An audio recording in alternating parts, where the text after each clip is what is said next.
He fell asleep finally, and he dreamed of strange things.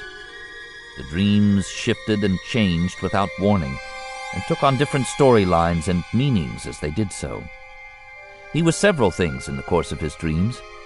Once he was a Jedi Knight, fighting against things so dark and insubstantial he could not identify them. Once he was a pilot of a star cruiser, taking the ship into hyperspace, spanning whole star systems on his voyage. Once he was a great and feared commander of an army, and he came back to Tatooine with ships and troops at his command to free the planet's slaves. His mother was waiting for him, smiling, arms outstretched. But when he tried to embrace her, she vanished. There were sand people in his dreams, too. They appeared near the end, a handful of them, standing before him with their blaster rifles and long gaffy sticks lifted and held ready. They regarded him in silence, as if wondering what they should do with him. He awoke then, jarred from his sleep by an unmistakable sense of danger. He jerked upright and stared about in confusion and fear. The glow unit had burned down to nothing. In the faint silvery brightening of pre-dawn, he found himself confronted by the dark, faceless shapes of the sand people of his dreams. Anakin swallowed hard. Motionless figures against the horizon's dim glow, the Tusken Raiders encircled him completely.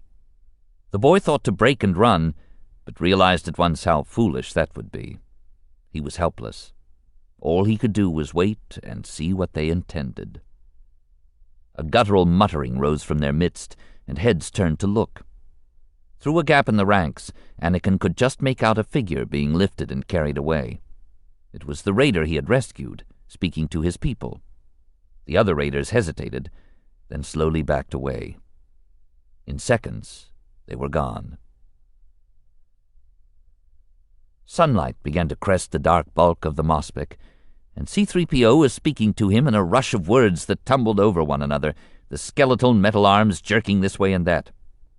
"Master Anakin, they've gone! Oh, we're lucky to be alive! Thank goodness they didn't hurt you!" Anakin climbed to his feet. There were Tusken Raider footprints everywhere. He glanced about quickly. The speeder and the droids obtained from the Jawas sat undisturbed beneath the overhang. The Tusken blaster rifle was gone. "Master Anakin, what should we do?" C-3PO wailed in dismay. Anakin looked around at the empty canyon floor, at the high, ragged walls of the cliff face, and at the brightening sky where the stars were fading away.